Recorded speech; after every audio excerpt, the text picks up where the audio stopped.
अस्सलाम वालेकुम नाज़रीन, सुरा बरकत आपसे मुखातिब है। कुछ अहम तरीन खबरें हैं, बल्कि एक बहुत ही अहम तरीन खबरें हैं। ऑनरेबल जस्टिस मंसूर अली शाह साहब ने एक लेटर लिखा है, खत लिखा है। खत सोशल मीडिया पर सर्कुलेट कर रहा है और वो खत नहीं है, वो लेटर नहीं है, बल्कि अब यूं समझ लीजिए कि काजी फाइज साहब को दरवाजे से निकलते हुए मंसूर अली शाह साहब ने उनकी लंगोट में हाथ डाल दिया, उनके लंगोट से पकड़ लिया, उन्होंने धोती से पकड़ लिया है। अब ये धोती छूटेगी नहीं, अब ये धोती कहीं और लेकर जाए, बल्कि इसके बारे में आपको बताते हैं, आपको खुद समझ आ जाएगी कि कितनी कस के किस सही जगह से पकड़े गए हैं।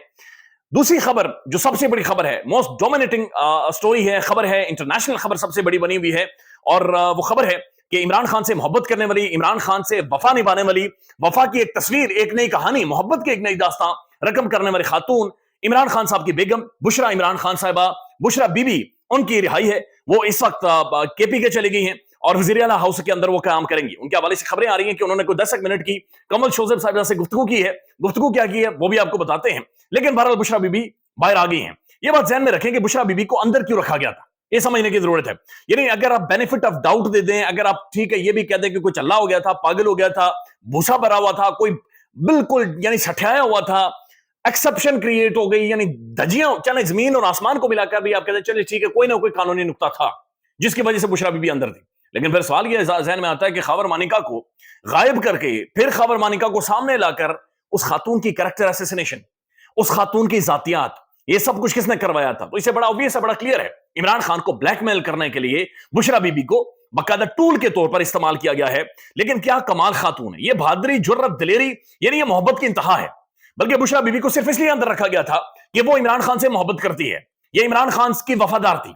उसका कसूर यह था कि उसे खान से मोहब्बत थी और उस खातून ने सब कुछ कुर्बान कर दिया। यानी आखिरी हद यह होती है कि आपकी इज्जत के ऊपर हमला कर दिया जाए, आखिरी हद यह होती है। उसने सब कुछ सहने के बावजूद मुंह से चूं तक नहीं की और वो इमरान अहमद खान न्याजी के साथ खड़ी रही, इमरान खान साहब के साथ वो खड़ी रही। कमल शोजर साहब ये कहती हैं कि जो 10 मिनट की गुफ्तगू हुई है अडयाला जेल से निकलने के बाद, उसने कोई नहीं कहा मुझे मेडिकेशन चाहिए, मुझे अस्पताल लेकर जाएं, मुझे ड्रिप लगवाएं, मुझे इंजेक्शन लगवाएं, मुझे नो नथिंग। पहली बात और आखिरी बात उसकी ये थी कि मेरी फिक्र ना करें, इमरान खान इंपॉर्टेंट है, इमरान खान के बारे में सोचें, हमने खान को निकालना है। वो कहती है हर जुमला उनका जो कंप्लीट होता था वो इमरान खान के साथ कंप्लीट होता था। इमरान खान आता था तो तभी वो जुमला कंप्लीट भी होता था और जुमला शुरू भी होता था। तो ये एक गैर मामूली मोहब्बत है, और इस मोहब्बत की वजह से बहुत सारे मर्द जो पाकिस्तान में टाउट्स हैं, टेलीविजन प्रेजेंटर, जब बल्कि जावेद चौधरी साहब जैसे बहुत सारे मर्द हैं जिन्हें औरत की सच्ची मोहब्बत मिली नहीं है, या कभी औरत ने सच्ची मोहब्बत के साथ उनके साथ निभाई नहीं है, या तो ये बड़े सड़ते हैं, बड़े जेलस होते हैं, बड़ा इनका अंदर का जो वैनम है, जो जहर है, इनकी जो घटिया बहुत सारी चीजें हैं वो बाहर आती हैं, और वो भी एक बदकिस्मती है। बहरहाल बुशरा बीबी साहब बनिगाला जाती हैं, बनिगाला की रौनकें बहाल होती हैं, बनिगाला की जो मस्जिद है, अजान की सदाएं वहां पर बुलंद होती हैं, फिर वीडियोस सोशल मीडिया पर आती हैं, लोग फूल निछावर करते हैं, मिठाइयां खाते हैं। आज जो वर्कर था तहरीक इंसाफ का, जो कारकुन था, उसकी वाइब भी डिफरेंट है, वो लोग मुस्कुरा रहे हैं, लोग लिटरली सेलिब्रेट कर रहे हैं। मैं उन लोगों की बातचीत नहीं कर रहा कि जो बुशरा बीबी के नाम के ऊपर जाकर पार्टी के टिकट होल्डर रहे हैं, आगे पीछे टीसियां कर रहे हैं, नंबर बनाने की कोशिश कर रहे हैं, उन्हें साइड पर कर दे। मैं उन लोगों की बातचीत कर रहा हूं कि जो वोटर है, जो स्पॉटर है, जो बनने गाला जाकर बैठता रहा है, जिसे जानता ही कोई नहीं है, जो भीड़, तो तहरीक इंसाफ की एक भीड़ है, उस भीड़ का एक चेहरा है। कोई आम लोग ढाबू पर बैठे हुए, आज मैं चाय पीने गया ढाबे पर, तो वो यकीन माने इस चीज को डिस्कस कर रहे थे और मुस्कुरा रहे थे। ये वो लोग हैं जिनकी आज सोच पर, जिनकी बिल्कुल ज़हनी तौर पर ऐसा महसूस हुआ है कि वो लोग आजाद हुए हैं। तो इमरान खान जब बाहर आएगा तो उसके बाद क्या इंपैक्ट होगा, इसका अंदाजा आप खुद ही लगा सकते हैं। बुशरा बीबी के बाहर आने का मतलब यह है कि निजाम की जो पसलियां हैं वो जवाब दे गई हैं, निजाम थक गया है, कमर जब निजाम की जवाब दे गई है और वह अब घुटनों के बल नीचे आकर बैठ गया है। क्योंकि जिस खातून को ब्लैकमेलिंग के तौर पर इस्तेमाल किया गया था वो नहीं टूटा बंदा, ना वो खातून टूटी, ना इमरान खान टूटा, बल्कि वो अपनी जगह पर मौजूद है, ये खातून अपनी जगह पर मौजूद है। लेकिन उनकी रिहाई, फिर चीफ जस्टिस का जाना काजी फाइसा का, इसके बाद मैसिव आप एक इंपैक्ट चीजों को ट्रांसलेट होते हुए, बदलते हुए देखेंगे। फिर अमेरिका के अंदर इंतखाबात इलेक्शंस हैं, तो टोटल जो डायनामिक्स है पाकिस्तान के आने वाले चंद दिनों में, हफ्तों में, या फिर 1-1.5 महीने के अंदर आपको बदलते हुए नजर आएंगे। आज की सबसे बड़ी खबर, इमरान खान साहब से वकला जो मिले हैं, शोएब शाहीन साहब, फैसल फरीद साहब, इन सब ने जो की है कि खान के चेहरे के ऊपर दाढ़ी है। इमरान रईस खान साहब ने भी, मैं देख रहा था, इसके ऊपर व्लॉग किया है कि 1-1.5 इंच खान की दाढ़ी लंबी हो गई है और ये दाढ़ी काली है। यानी मेरे 30 साल की उम्र में दाढ़ी के बाल सफेद होना शुरू हो गए हैं, तो खान वो 70 साल की उम्र में भी वो उसके दाढ़ी के बाल सफेद हैं। That's very interesting. तो खान चूंकि बताया जा रहा है कि जनाब चेहरे के ऊपर दाढ़ी है, और दाढ़ी इतनी घनी भी नहीं है और बड़ी खूबसूरत, यानी जो एआई जनरेटेड पिक्चर्स होती हैं उस तरह की लगती है।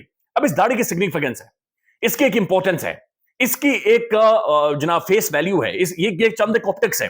आपको याद होगा हबीब अकरम साहब ने कुछ अरसा पहले एक व्लॉग किया था। उन्होंने कहा था कि मुझे तहरीक इंसाफ के लोगों की कॉल आई और उन्होंने मुझसे पूछा कि हबीब अकरम साहब, हमने सुना है कि इमरान खान की अडालत जेल से एक तस्वीर बाहर आ गई है जिसमें खान ने दाढ़ी रखी हुई है। उन्होंने कहा, मैंने तहरीक इंसाफ के लोगों से पूछा कि आखिर क्या हुआ, यानी मसला क्या, तस्वीर से क्या होगा। कहते उन्होंने जवाब नहीं दिया। कहते फिर मुझे नून लीग के लोगों ने कॉल की और उन्होंने कॉल करके ये पूछा कि हमने सुना है कि अडालत जेल से खान की दाढ़ी के साथ तस्वीर बाहर आ गई है, हबीब अकरम साहब, क्या ये सच है? वो कहते मैंने उनसे पूछा, तहरीक इंसाफ यही पूछ रही है, नून लीग यही पूछ रही है, आखिर मसला क्या है, खान की दाढ़ी के साथ तस्वीर आना या ना आना, उससे फर्क क्या पड़ेगा, डिफरेंस क्या है? उन्होंने हबीब अकरम साहब ये फरमाते हैं कि मुझे नून लीग की शख्सियत ने यह बताया कि अगर इमरान खान की दाढ़ी के साथ तस्वीर या दाढ़ी वाला इमरान खान अगर अडालत जेल से बाहर आ गया तो पाकिस्तानी जो अवाम है, जो पाकिस्तान का 25 करोड़ ये लोग यहां पर मौजूद है जो ऑलरेडी तपे हुए हैं, ये खान की दाढ़ी को देखेंगे और ये मजलूमियत की अलामत के तौर पर इसे समझेंगे। लिहाजा ये बाकियों को जलाकर बिल्कुल खत्म कर देंगे और रद्द अमल देंगे, रिएक्शन देंगे, मजीद रिएक्शन देंगे। ये मजीद तगड़े होकर खान के साथ खड़े हो जाएंगे। ये उसे मजलूम समझेंगे, ये इस बंदे के साथ जुल्म हुआ, ज्यादती हुई है, वो तो हुई है, लेकिन दाढ़ी का इंपैक्ट होगा। फिर वो कहते हैं कि मैंने पूछा कि अगर बगैर दाढ़ी के यानी शेव करके खान बाहर आ गया, हबीब अकरम साहब कहते हैं अगर वो शेव के साथ इमरान खान शेव करके यानी क्लीन शेव करके खान बाहर आ जाता है, इसका मतलब यह होगा कि वो बहादुरी के साथ बाहर आ रहा है, वो इन्हें थका कर बाहर आ रहा है। इसका इंपैक्ट भी उसी तरह से ट्रांसलेट होगा, अवाम और ज्यादा चढ़कर आएगी और इनके खिलाफ हो जाएगी। लिहाजा दोनों सूरतों में ये एक बड़ी इंटरेस्टिंग इसका तर्जुमा होगा, इसकी ट्रांसलेशन होगी। इमरान खान अगर दाढ़ी के साथ बाहर आते हैं या बगैर दाढ़ी के बाहर आते हैं, इसकी एक इंपॉर्टेंस होगी और इसकी एक सिग्निफिकेंस होगी। So that's very very important, जो कि इमरान खान साहब के हवाले से। सो अब चीजें पाकिस्तान में बदलती हुई नजर आ रही। दूसरी तरफ जो शोएब शाहीन साहब हैं या फैसल फरीद साहब हैं, उन्होंने जो बातचीत की, उन्होंने कहा कि खान ने इत्मीनान का इजहार किया बुशरा बीबी की रिहाई के ऊपर। फिर उन्होंने कहा कि खान के साथ गैर इंसानी सलूक किया गया है, 5 दिन बिजली बंद रखी गई, यानी 5 दिन बिजली बंद है और आपको बाहर भी नहीं जाने दिया जा रहा। एक कमरे के अंदर आप बंद है, आप किताब नहीं पढ़ सकते, आपके पास मोबाइल फोन नहीं है, आपके पास टीवी नहीं है, आपके पास कोई बंदा बात करने के लिए नहीं, और बिजली बंद है। अब आप 5 दिन खुद सोचें, इमेजिन करें कि 5 दिन आप क्या करेंगे, यानी मैक्सिमम आप क्या कर सकते, उठकर यहां तक गए, फिर वहां तक गए, फिर यहां तक आए, फिर बैठे, फिर चले, आपने कोई टेंशन मारे, आप कोशिश की, दीवारों को देखा, उसके बाद आप क्या करेंगे? उसके बाद वो अंधेरा है, तन्हाई है, और यानी वो इस इतना ज्यादा वो असाबी तौर पर मजबूत आदमी है। कहते हैं खान की जनाब दाढ़ी बड़ी हुई है। 26वें अमेंडमेंट पर इमरान खान ने इंतहाई अफसोस का इजहार किया। खान साहब ने पूछा कि क्या मौलवी साहब ने वोट उधर डालें या नहीं डाले। फिर उन्होंने ये भी कहा कि खान साहब ने कहा कि जनाब नए चीफ जस्टिस के ऊपर कोई कमेंट नहीं किया। 2 मुलाकातें हैं, एक शोएब शाहीन और फैसल फरीद और सलमान अकरम राजा हैं, एक सलमान अकरम राजा के साथ है। तो इसमें अच्छी बात यह है कि अब रिपोर्टर्स या साथियों के साथ उस तरह से मुलाकात खान की नहीं हो रही, क्योंकि इससे पहले टाउट बहुत सारे भेजे जाते थे अंदर, और वो टाउट जाकर मर्जी का सवाल पूछकर फिर कहीं और भेजते थे। अब कहीं और बैठा हुआ जो बंदा था वो डिसाइड करता था टेलीविजन के ऊपर क्या जाएगा और क्या नहीं जाएगा, फिर उसके जरिए प्रोपेगेंडा बनाया जाता था। अब इमरान खान से जो सवाल पूछे जाते थे उसका कॉन्टेक्स्ट ना तो खान को मालूम होता था और ना ही इमरान खान जो बातचीत करता था उसका कॉन्टेक्स्ट खुलकर टेलीविजन के ऊपर रिपोर्ट होता था या बाहर आता था। लिहाजा अब सलमान अकरम राजा से जो गुफ्तगू हुई है, आपने देखा होगा सलमान अकरम राजा एकदम मीडिया में नहीं है, वो पार्लियामान कमेटी में चले गए, जो उनकी पॉलिटिकल कमेटी है, वहां पर बैठकर डिस्कस करेंगे और चीजों को एक बड़े सीक्वेंस में स्टेप बाय स्टेप करके अभी आगे लेकर जा रहे हैं। तो यह हिकमत अमली पहले से होनी चाहिए थी, जो कि अब चल रही है। इमरान खान को वल्नरेबल इन्होंने लार्जली ये किया कि इमरान खान को आउट ऑफ द कॉन्टेक्स्ट जाकर सवालात करवाए गया डेरा जेल में, और फिर वो सवालात बाहर निकालकर एक प्रोपेगेंडा इमरान खान के खिलाफ बाकायदा से किया गया। अब जो खबर आ रही है, खबर यह है कि जनाब ऑनरेबल जस्टिस मंसूर अली शाह साहब ने एक खत लिखा है और उस खत के अंदर उन्होंने ये कहा है कि जनाब जो ऑर्डिनेंस जारी हुआ था, और ये ऑर्डिनेंस था प्रैक्टिस एंड प्रोसीजर एक्ट के हवाले से, वो जो कमेटी थी जिसके अंदर मंसूर अली शाह साहब और मुनीब अख्तर और कादी फाइसा साहब थे, जब ये जरदारी साहब ने ऑर्डिनेंस जारी किया तो कादी साहब ने फौरी तौर पर उसे अपने गले लगाया, और उसके बाद कादी साहब ने अमीनुद्दीन खान साहब को लेकर आए, फिर अपनी मर्जी का बेंच बनाया, फिर 63A लगाया, यानी खरीदो फरोख्त और जिस्म फरोशी, पॉलिटिकल फरोशी कादी साहब ने अलाउ की, और उसके बाद जाकर ये आईनी तरमीम हुई है। यानी इसका जो खुरा है, इस आईनी तरमीम का जो खुरा है वो लंगोट की उस गांठ के अंदर है, जिस गांठ की तरफ मंसूर अली शाह साहब ने इशारा कर दिया है। मंसूर अली शाह साहब ने कहा है, बीइंग अ सीनियर प्यूनी जज, सीनियर सुप्रीम कोर्ट के जज, कि ये जो प्रैक्टिस एंड प्रोसीजर और ये जो ऑर्डिनेंस आया था और जो कमेटी बनी थी जिसके तहत सारी कार्रवाई डाली गई है, मैं इससे इत्तेफाक नहीं करता और तब तक नहीं करता जब तक सुप्रीम कोर्ट का फुल कोर्ट नहीं बैठ जाता, यानी तमाम 17 जजेस बैठकर इसके ऊपर हतमी कानूनी राय नहीं दे देते, और जाहिर फिर हालात भी रखे जाएंगे।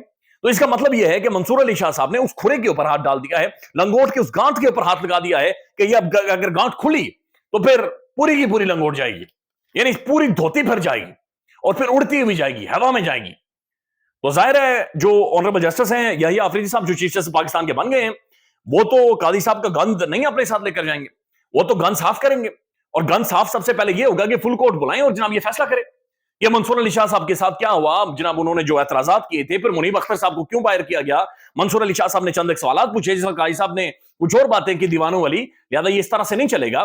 اور اس کے اوپر فل کورٹ اب آنے والے ٹائم میں آپ دیکھیں گے کہ فل کورٹ بیٹھے گا اور چیزیں اسی طرح سے آگے جائیں گی. اب قاضی صاحب کے حوالے سے ایک اور خبر آ رہی ہے, یہ قاضی صاحب نے ٹھیک فیصلہ کیا ہے. قاضی صاحب نے اس سے پہلے کہا تھا کہ 20 لاکھ روپے خرچ ہو رہے ہیں, 2 ملین, تو میں جناب وہ اشیاء نہیں لوں گا, یعنی وہ اشیاء نہیں لوں گا. تو قاضی صاحب کا غلط فیصلہ, ٹھیک فیصلہ یہ کیا ہے. اب وہ کہہ رہے ہیں کہ جناب میں زہرانہ لوں گا, یعنی قاضی صاحب نے فیصلہ کر دیا کہ میں روٹیاں پھاڑوں گا. تو مجھے پہلے ہی لگتا تھا کہ قاضی صاحب کو روٹیاں پھاڑنی چاہیے تھی, بکرے پھاڑنے چاہیے, مرغے پھاڑنے چاہیے, کیونکہ اس عوام کو بہت قاضی صاحب نے پھاڑا ہے. یہ بکرے پھاڑ کر جائیں. میں چاہ رہا تھا کہ آخری ٹائم بھی ہماری جو خون پسینے کے پیسے ہیں, میری اور آپ کی جو جیبوں کے اندر جو آخری 98 بچی ہوئی ہے, اس 98 کو بھی قاضی فائصل صاحب کو بکرے پھاڑنے کے لیے, روٹیاں پھاڑنے کے لیے, نان اور تکے پھاڑنے کے لیے رکھا جائے. یہ کھائیں قاضی صاحب کھل کر, اور اتنا کھلانا چاہیے قاضی صاحب کو, یہ پیک کر کے بھی دیں روٹیاں. یہ روٹیاں میں اگر مجھے یہ اجازت دے دے ریاست تو میں قاضی صاحب کو ڈبوں میں پیک کر کے بھی دوں, گھر بھی لے جائیں, اگر 2-3 دن اور پھاڑتے نہیں سے کھائیں. خیال رکھیے گا. اللہ حافظ.